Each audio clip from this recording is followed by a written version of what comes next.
Hello, this is George Senda, the guy from Pittsburgh, and I got an email the other day from Kraft with Mexican food recipes. Something that looks like it's in a giant bell pepper or hot pepper or green pepper.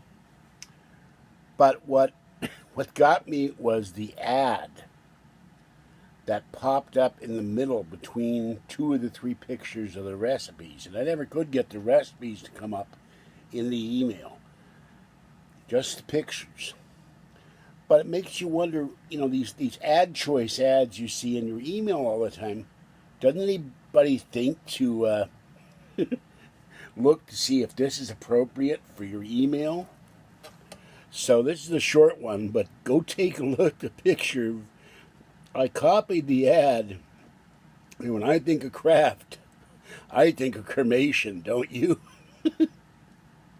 I've had some food cremate in the oven, but I'm not thinking of me going in the oven.